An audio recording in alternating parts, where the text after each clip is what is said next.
Woohoo!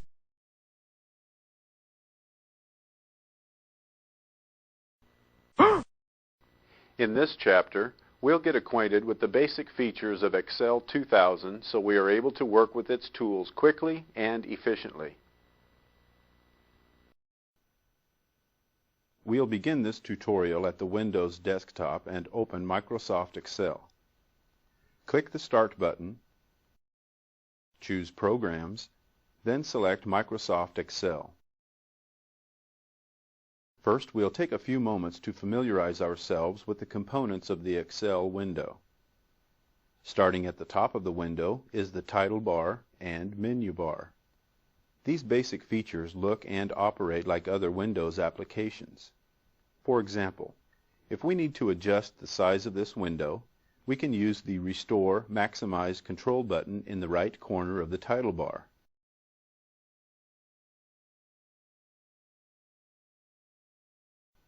Double-clicking the title bar can also maximize the application window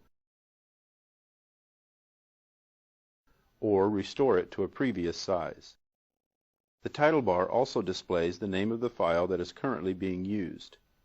Each time we open Excel, it starts off by displaying a blank file with a default name called Book 1. As we create new files, each one is automatically given a different name. Below the title bar is the menu bar. It's used to access all of the commands in Excel 2000. All the programs in the Office 2000 suite now feature personalized menus. This makes it easier to find commands because the menu lists are shorter. As we begin working with Excel, the commands that we use most often will be displayed in the shorter menu lists. For example, open the File menu. From here, we can see a few of the most common tasks, such as New, Close, and Save. To view all of the commands for the File menu, place the cursor over the double arrows at the bottom of the menu to expand the list. Let's close this list by clicking on the File menu. Initially, Excel displays two toolbars.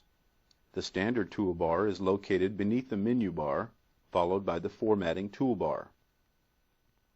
The Standard toolbar offers buttons for performing basic file or workbook tasks, while the Formatting toolbar is used for applying formats to characters, numbers, or cells and aligning data.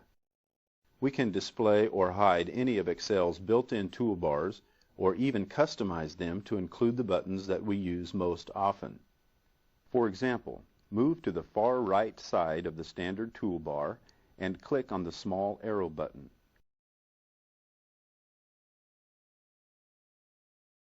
Then select the Add or Remove Buttons selection. This displays a list of the commands that can be included on the toolbar. The buttons that are currently shown on the Standard toolbar are displayed with a check mark. We won't add any buttons or customize the toolbar at this time, so let's close the list by pressing the Escape key twice.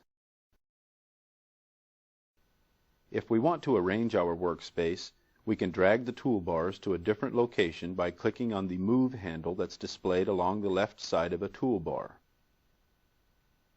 Using toolbar buttons is much quicker than having to open menus and access commands from a list.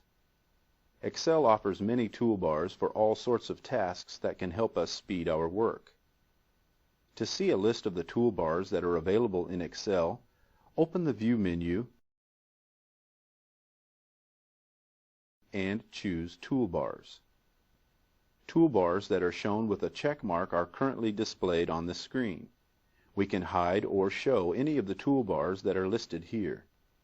To quickly display or hide a toolbar, we can also click the right mouse button on a toolbar and select the desired toolbar from the list that appears.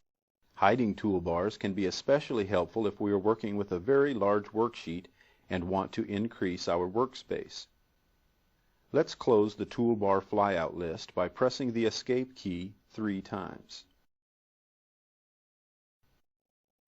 To see the name of a particular toolbar command, Rest the pointer over a button and a small pop-up screen tip appears. Located beneath the formatting toolbar is the formula bar. On the far left end of the formula bar is the name box, which identifies the cell or object that's currently selected. Right now, cell A1 is selected. The cell that's currently selected is called the active cell. To the right of the name box is the Edit Formula button.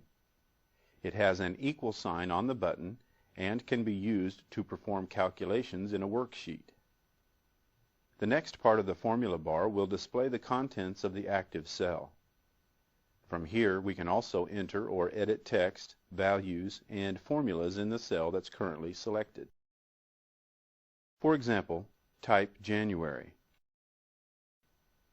A green check mark and a red X are now activated on the formula bar. This gives us an opportunity to go ahead and enter the word or cancel it without making any changes. If we decide that we don't want to enter anything into the active cell, we can simply press the Escape key on our keyboard or click the Cancel button in the formula bar. Click Cancel.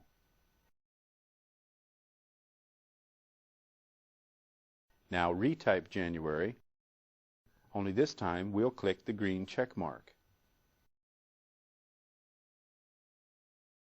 Doing this enters the word into cell A1 and it's now part of the worksheet.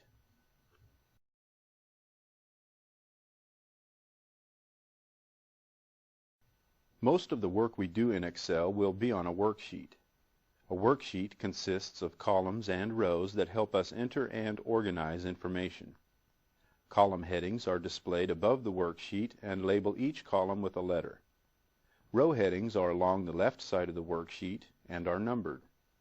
A single workbook contains 256 columns and 65,536 rows, which gives us plenty of room to enter and store information. The intersection where a column and a row meet is called a cell. Each cell occupies a specific set of coordinates on a worksheet, which is referenced by the intersecting column and row headings. For example, the first cell in the worksheet is currently selected and its cell reference is A1, which is for column A, row 1. Keep in mind that a cell reference can also be called a cell address. Remember, the name box at the left end of the formula bar displays the location of the active cell. By default, each new workbook is automatically created with 3 blank worksheets. The name for each sheet appears on tabs at the bottom of a workbook. When we click a tab, such as Sheet 3,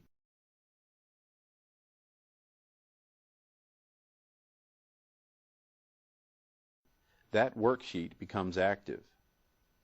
Now we'll return to the previous worksheet by selecting the Sheet 1 tab.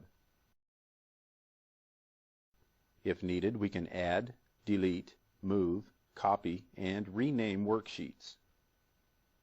The last screen component that we'll discuss is the status bar along the bottom of the Excel window. Here we can see information about a command we are using or an operation we are performing. At this point, let's learn how to open an existing workbook file.